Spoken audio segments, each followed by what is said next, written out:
Bismillahirrahmanirrahim. Alhamdulillah wassalatu wassalamu ala Rasulillah wa ala alihi wa ashabi wa mala amma ba'du.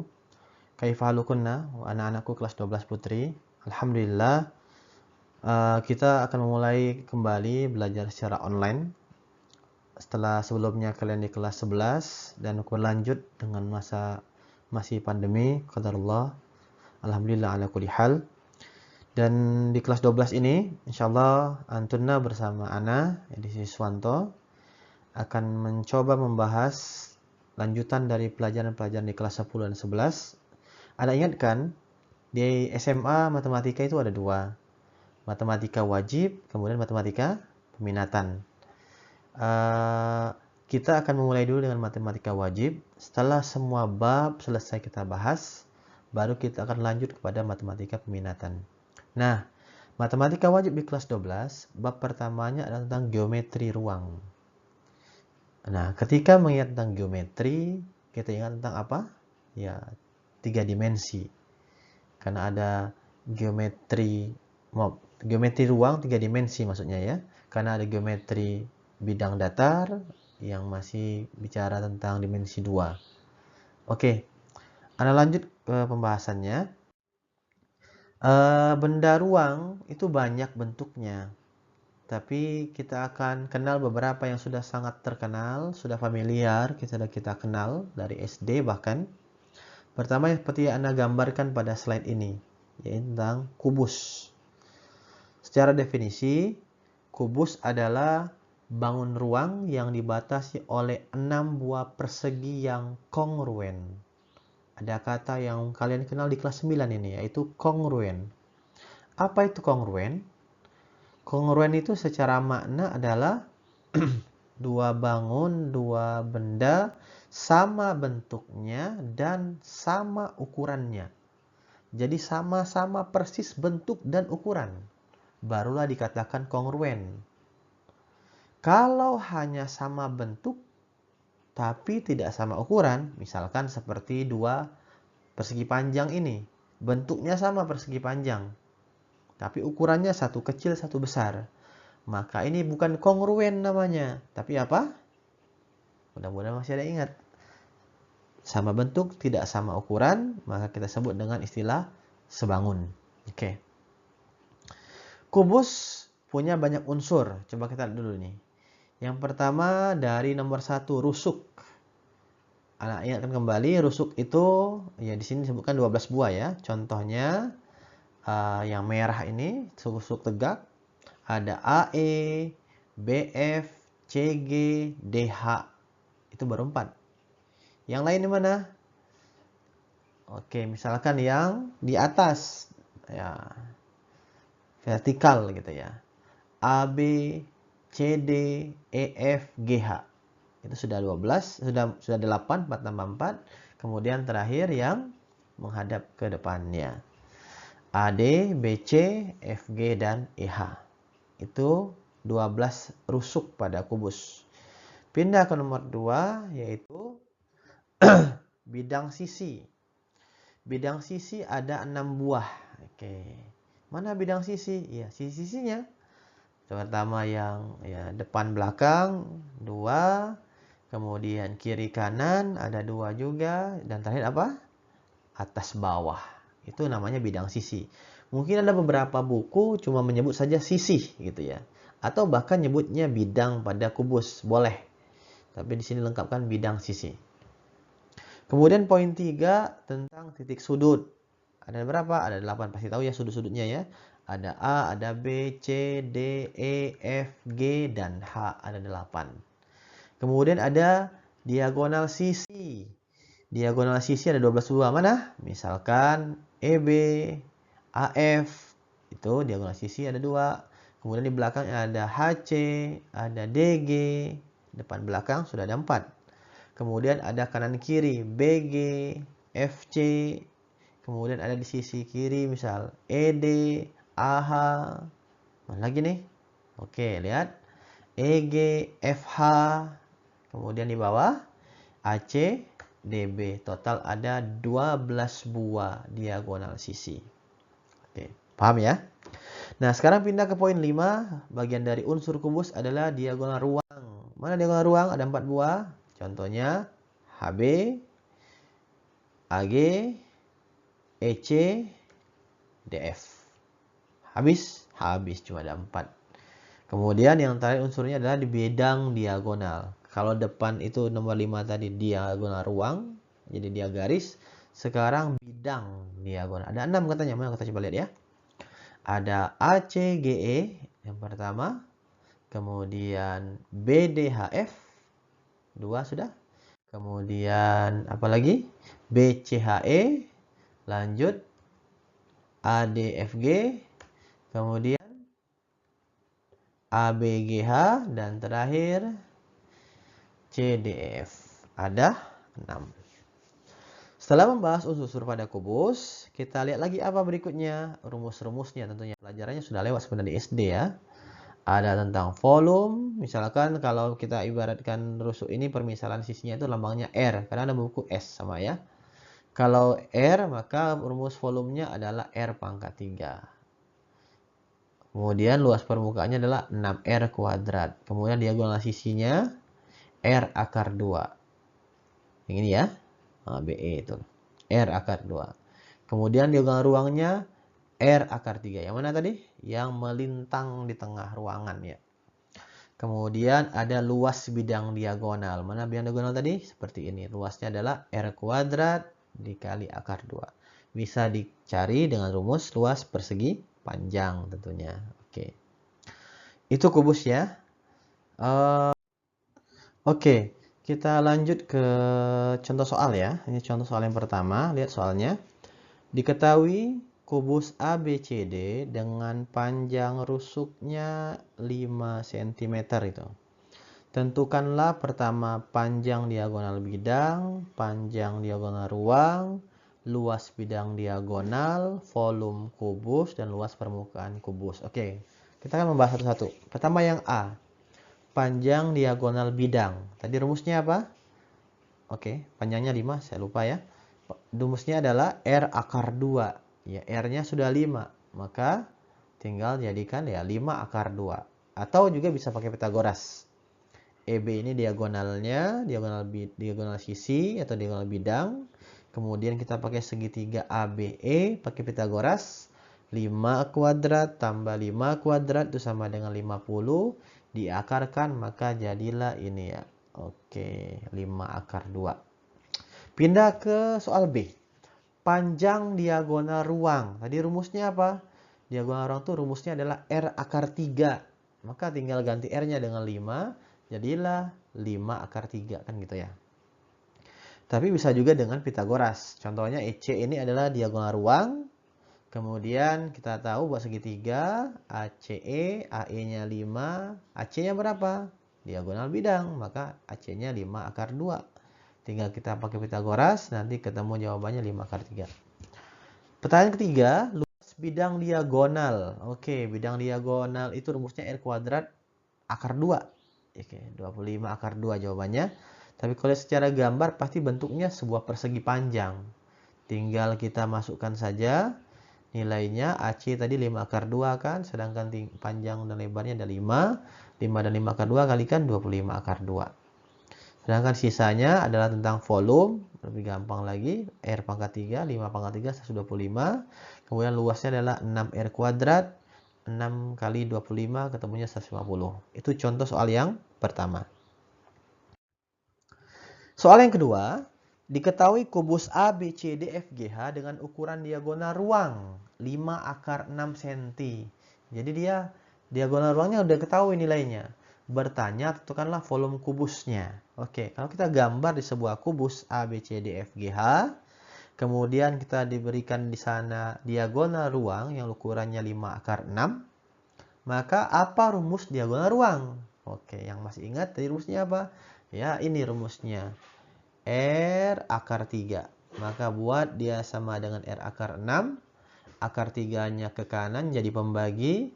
Akar 6 dibagi akar 3 maka ketemunya akar 2. Ketemulah jadi sisinya adalah 5 akar 2. Pertanyaannya bukan sisinya, bertanyanya volume kubus. Maka rumus volume kubusnya apa?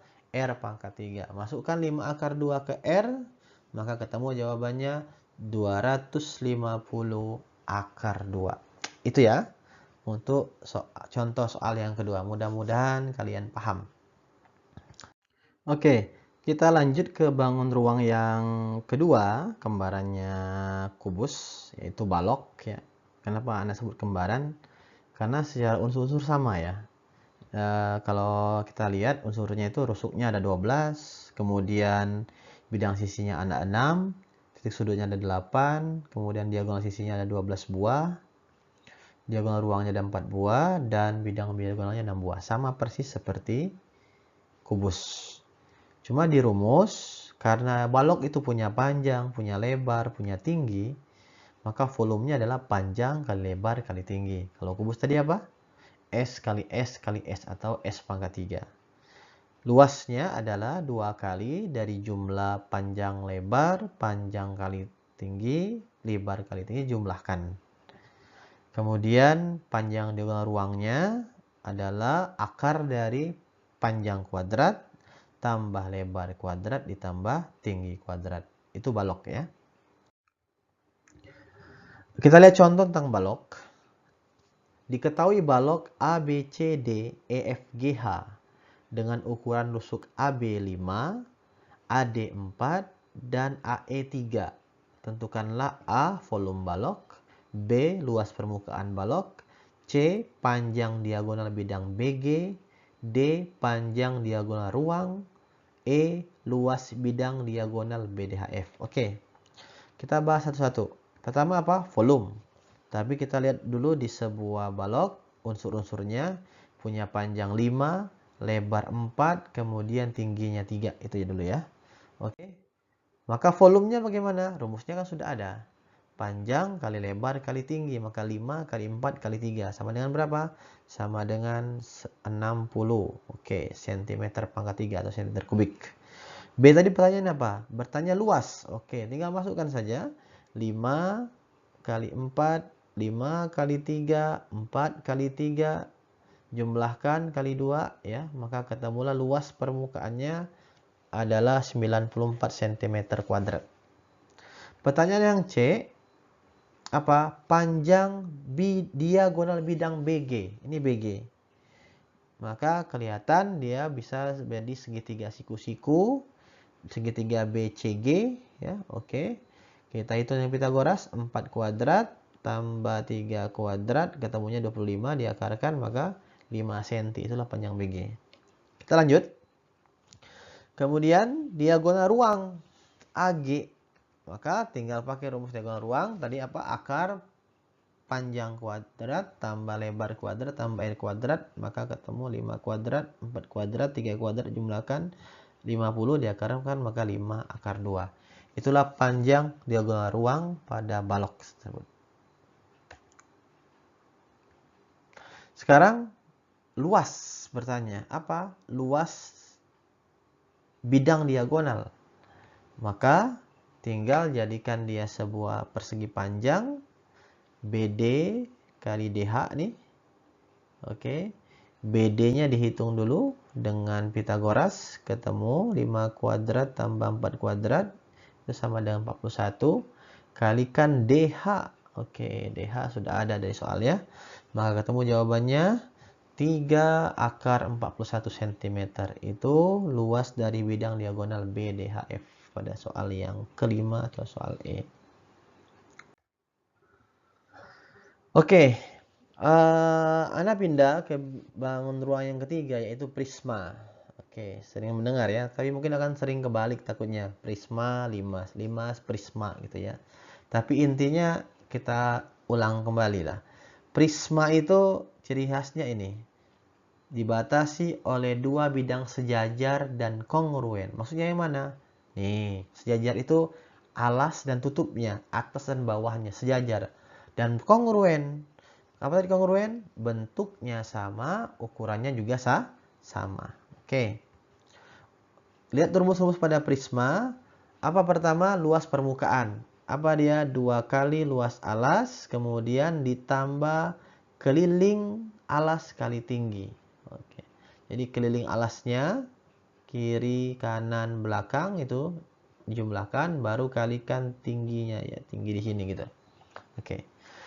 Volumenya adalah luas alas kali tinggi. Kebetulan di gambar ini adalah prisma segitiga, maka luas alasnya nanti adalah sebuah segitiga. Kemudian kalikan dengan tinggi. Oke. Ana masuk ke soal. Contoh. Diketahui prisma teratur segitiga A, B, C, D, E, F dengan ukuran alas 4 cm, kemudian rusuk tegaknya 5/3. Tentukanlah volume prisma, luas permukaannya, dan panjang diagonal AF. Oke, kita gambar ya. Kita jawab di sini, volume prisma dulu. Oke. Maka kita lihat ini, alasnya dulu berupa segitiga apa?